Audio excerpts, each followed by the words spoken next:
this is, turn down the feedback a little bit. This is Recombinator, which is a delay looper that takes the incoming audio and applies different glitches to it, but can also be restored to its original state. So it's a way to sort of introduce chaos and then reel it back and introduce it again. And different chaotic elements can be sort of recycled for a little while and then restored to their original position or replaced by new glitches. So it's a really, I think, fun way to play around with audio. What I was doing here was using the loop function, which is also controlled by an external switch if you want to plug one into ZOIA. And that just sets the feedback amount to 100, so it constantly feeds back into itself. But it can function as a delay too, in a more traditional sense. I'm going to change the time division. I'll come back to that, but just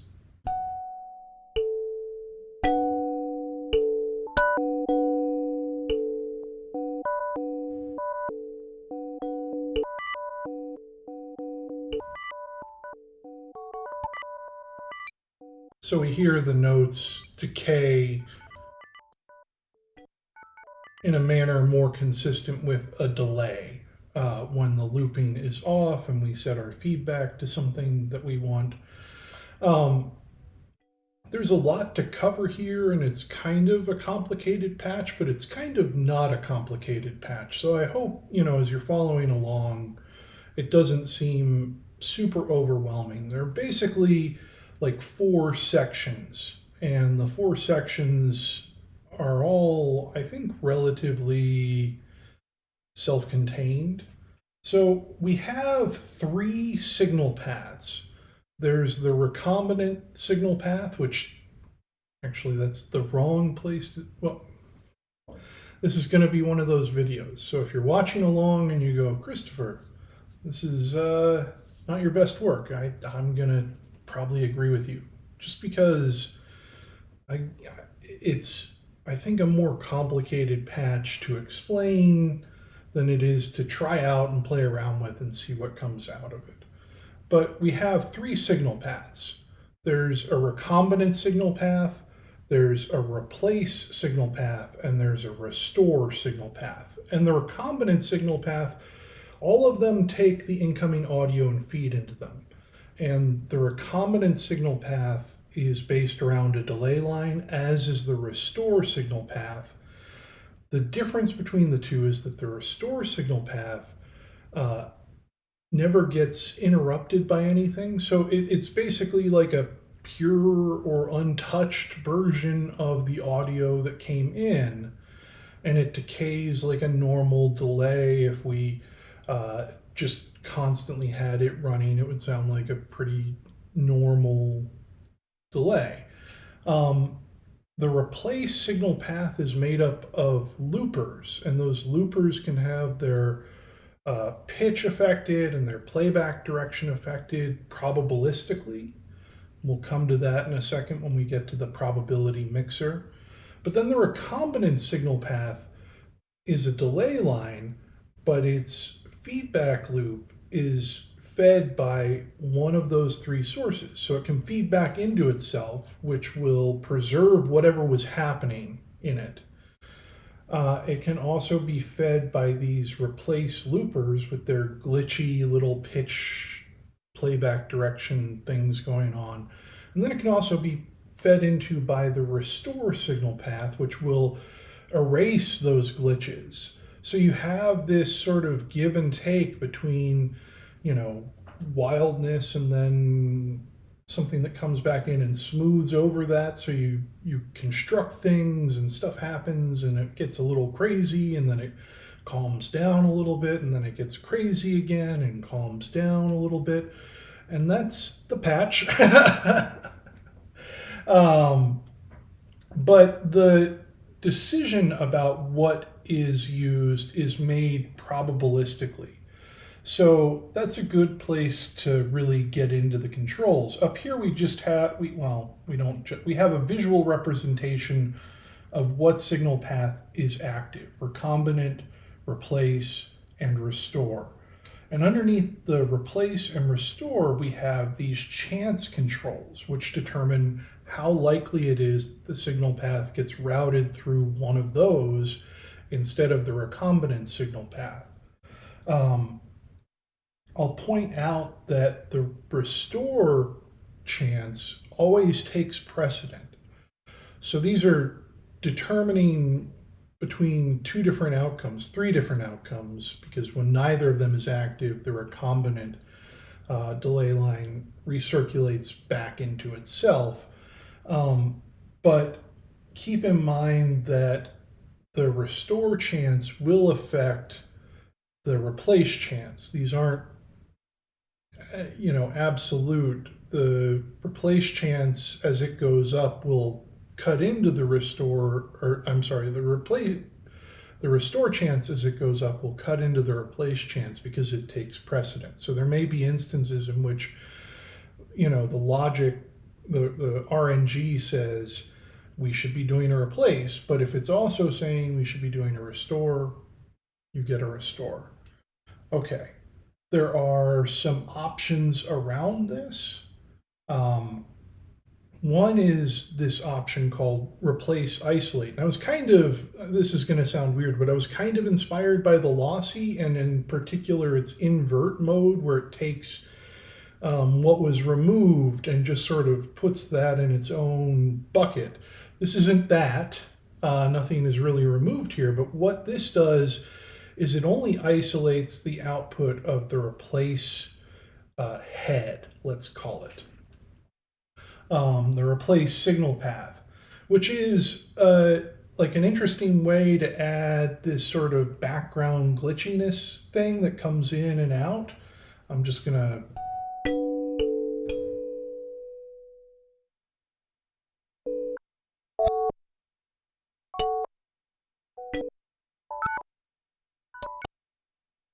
and we can stop that, and but it's just an option I wanted to toss in there because I thought it was sort of a nice, way of having this element that could sort of show up unexpectedly, and be a little bit different from a traditional delay. It's not really a delay. So that's one option.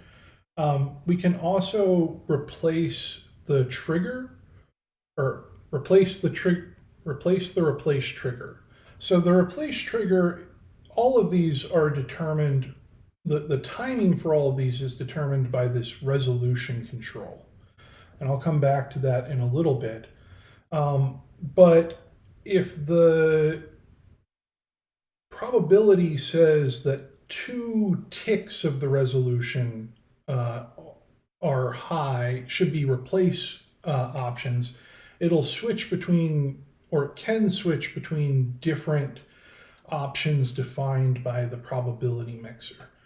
When you turn this option on, it waits until there's another, yes probability or yes replace signal to change which of those options down here is selected. So it can make things a little bit more stable, although stability is not like a strong part of this patch.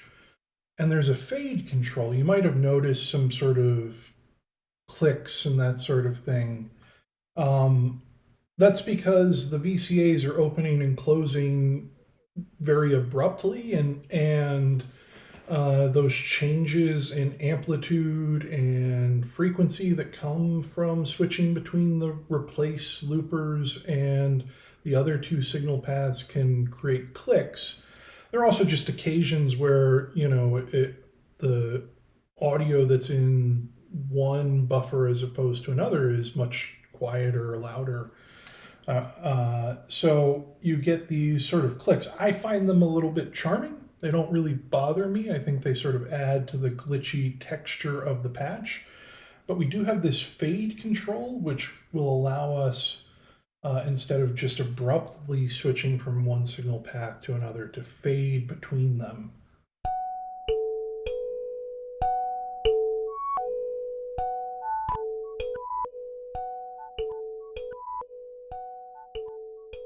Which is a nice option. I think it adds a different sort of feel to the patch. Um, Moving along, we have a tap tempo button. If you're using this on Zebu in particular, you can do tap tempo. There is no manual clock. It all operates through tap tempo or MIDI clock to get the timing. We have a tap tempo. We have this loop option, which I was using. Again, you can use an external switch with this. And then we have this option that only relates to the looping, which is called overdub, but it basically means if overdub is on, then let's say you're looping something, if you play some new material, it'll be added to the loop. But if you turn this off, then no new material will be added to the loop. So let's say you want to play over a loop rather than add to it, you would turn overdub off. And I generally keep that on. It's sort of the way that I think about this sort of looping mechanism, is just this accumulator of stuff. But you can turn that off, again, particularly if you find a loop you like and you want to play something over it. That's how you do it. And then there is a erase button, which will erase all of the contents of the buffers except for the restore buffer. That's not affected. So you could, erase everything that you hear and then use the restore buffer to sort of build it back up, right? Um, which could be a neat option. I also just wanted something to be able to erase material. You can add silences. It's a fun sort of rhythmic, glitchy thing. And that is affected by the fade control. So, if you want to erase things, but add a little bit, instead of it being abrupt on off, you can soften it up a little bit. So that's an option there. And then we have this row up here, and these are different tempo divisions. The patch uses tap tempo to define its buffer length, but there are two issues with that. One, you can use MIDI clock as well. There are two issues with that. The first is that the tap to CD converter kind of craps out when you try to tap in something longer than 6 seconds or so. This patch uses those converters because using CV to define a delay line length tends to be a lot more stable than using tap tempo directly. So I wanted to have the most stability I could. But the other part is that I just can't really tap. Like even 6 seconds is, like I tap once and I'm like, boy, this has been forever, and it's like a second and a half. So this is a way to sort of lengthen or cut, I should say, the tempo, that makes it a little bit easier to work with. There are 4 different options. One is double speed, so if you want something that is faster, you can get that. The other is unity tempo, whatever's tapped in or whatever's coming in through the MIDI clock. Then we have a 1/2 tempo, so double the time, half the tempo rate, I guess.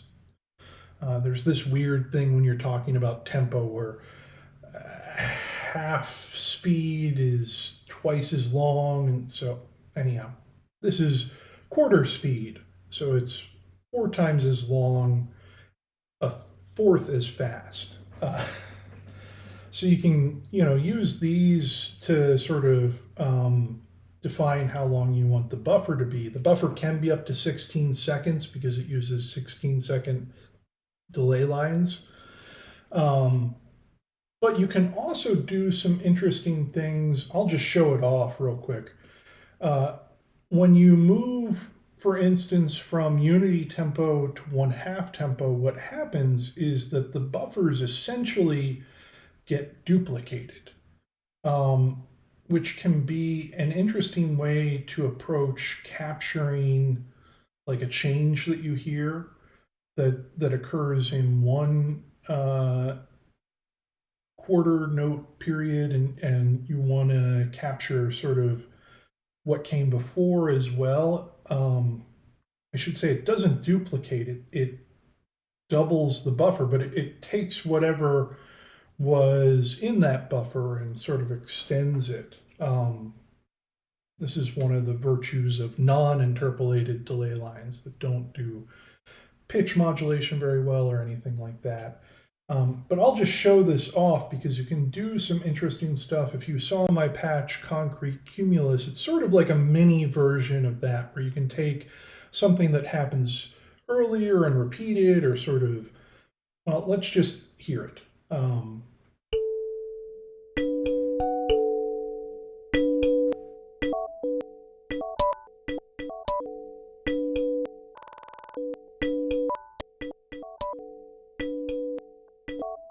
There's a lot of other things going on, but maybe you heard it sort of capture different parts and transfer them to the new buffers. There can be some little clicks that occur when you change these buffers around, but I think it's, again, this is a patch that makes some little clicks, and I think they tend to sort of come across as sort of part of the fun.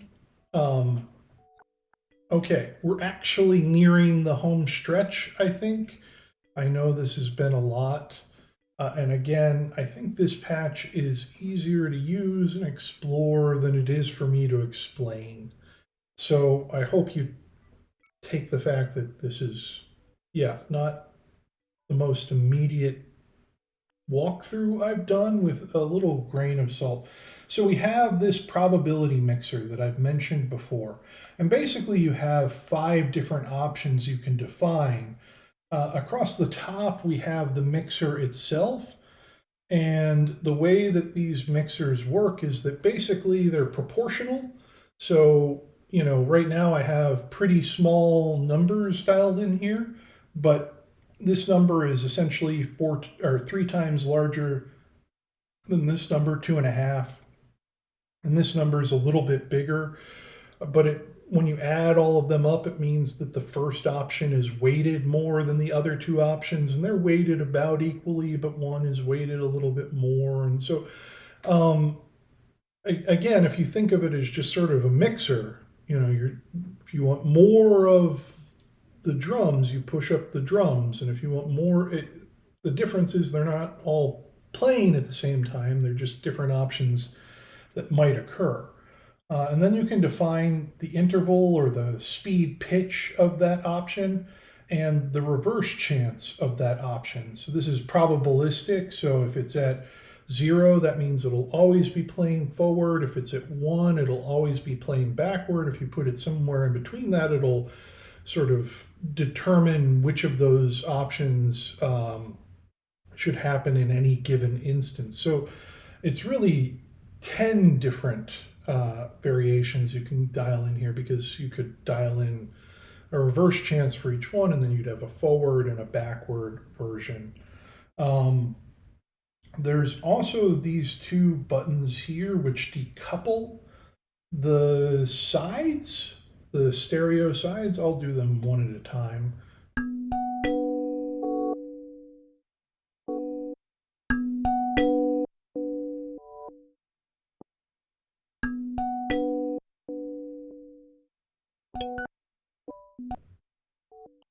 Should have chosen a faster delay time.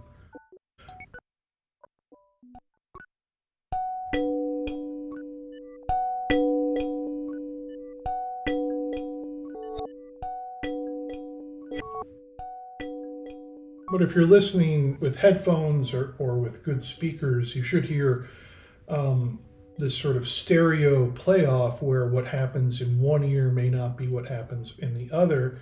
And we can do this for playback direction as well. Um,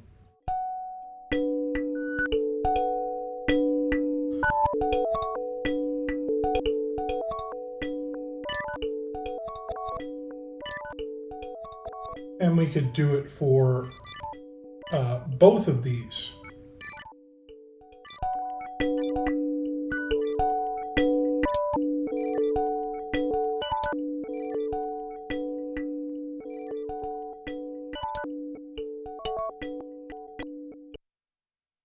So it's a nice option, I think, to add stereo variety to this patch. Okay, I told you, we're almost in the home stretch. There's just 3 little sections left. The first one is this resolution control, which I've talked about, and we can see the resolution of the patch in these different tempo configurations. It's when it flashes to white. So you sort of select the patch, and then you can see both the tempo, that's sort of the bright dark part, and then when it changes color, that's the resolution. I was looking for a sort of way to compile some visual feedback. So we can turn this up, and then we get a very different sound.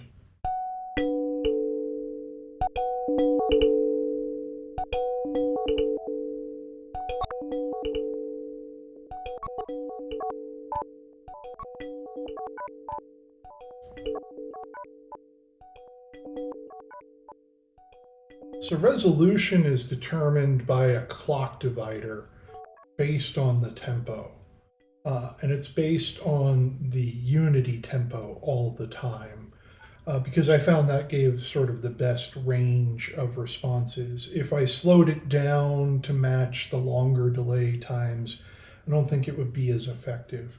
Um, but that can go from 1x to 32x, 32 times. That buffer is getting cut up and different probabilities are getting thrown at it. We can also modulate this randomly, uh, positively or negatively, so you can get different sort of resolution sizes going on at once. So it'll be longer and shorter.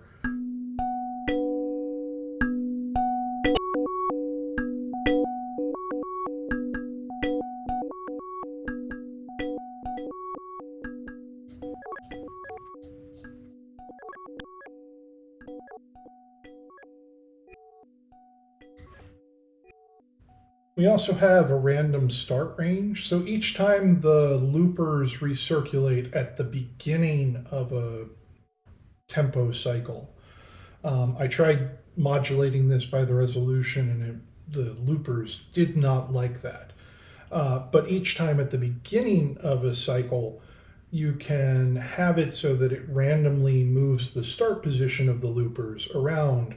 This is particularly useful when you're using I have this variation set to 0 pitch change and 0 playback or 0 reverse chance. And the idea there is that when it cuts to that variation, it's taking this buffer and just sampling a different point in it. So you get these sort of, glitchy revisiting of different parts, and things get kind of scrambled up. It affects the other variations, but I think it's less important there. Um, but yeah, so we're, we're, we're, I swear, we're near the end. We have feedback, pretty self-explanatory. If you've used a delay before, this determines the feedback amount unless it's looping. But it can determine the feedback amount if you turn off looping, which can be something to play with. This is a low-pass filter that's on the output, and that's just you know, when you start getting pitch up stuff, it's nice to be able to really reel that back in frequency wise because it can get a little grating on the ears. Um, and then we have wet dry, and that's it. Uh, I'll do the stomp switches at the end. That's the time that you do them, not at the beginning where you can sort of walk through the basic controls. At the end, that's the time to do the stomp switches. Okay, this is tap tempo, and I didn't press the tap tempo here, and I'm not pressing it here because I've gotten used to this tempo, so I'm just trying to make sure I don't accidentally save it in a condition that's different from that.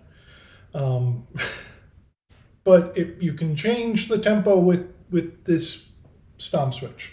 I swear, I'm not making that up. Um, this will override everything and introduce the replace head. So if we, for instance, just want to hear the replace head,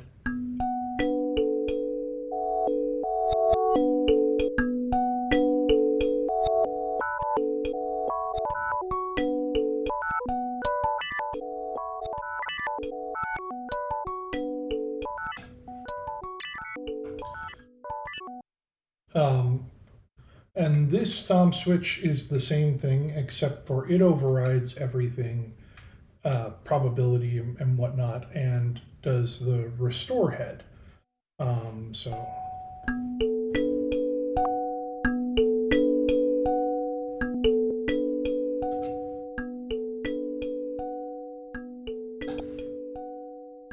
so you can use that to sort of, if you want to, restore everything to its original state, and then re-glitchify it. That's the way to go about it.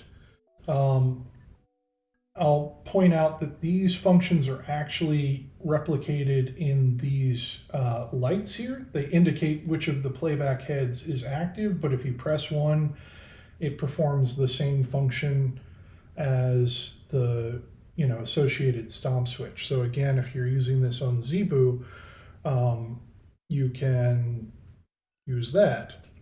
And that's the end. We've reached the end. Again, I know this is a lot. This is a patch where there's a lot of things going on, and I wanted to include a lot of different options because, I think there are a lot of different variations that you can get out of this and some interesting ways to play with different features and that sort of thing. It's maybe a little bit overstuffed, but I do think it's an interesting take on looping. It's real easy to destroy something. It's a lot harder to be able to play between destruction and restoration and capturing some of that destruction and recycling it.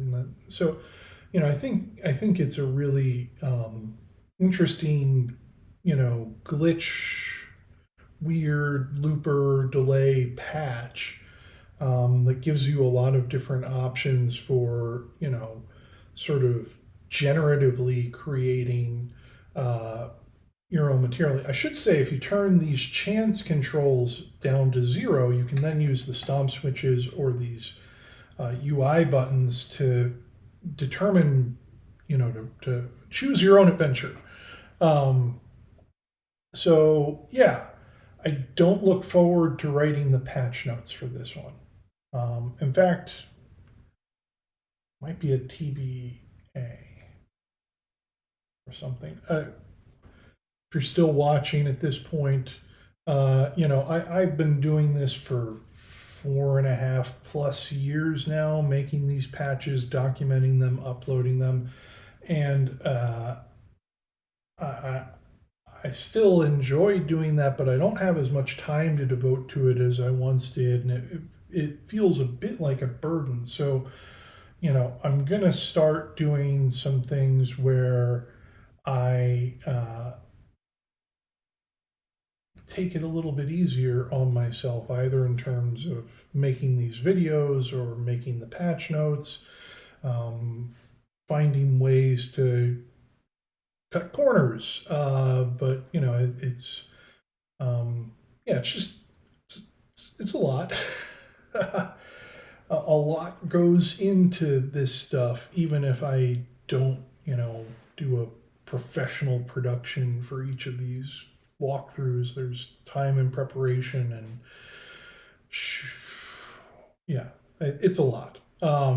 So, you know, I am thinking of ways to sort of simplify matters. I don't think I'll do that with this patch. It needs a bit of writing, um, but it may happen in the future. So just keep that in mind. And I'll leave you with my last thing that I say, which is if you download this patch and try it out and like it, please like it on patch storage. Please do that for any of the creators whose patches you use and enjoy. It's a way of communicating to the community what patches you think are cool. It's a way of telling the creators you appreciate their work. I know it doesn't seem like a lot, but it actually matters a lot to me. Um, so if you could take a moment to do that for my work, for anyone else's work, I think it's generally appreciated. So this is Recombinator. It's real weird. I love it a lot. It's my newest favorite baby. And I hope you enjoy it too. Take care. Have a good day.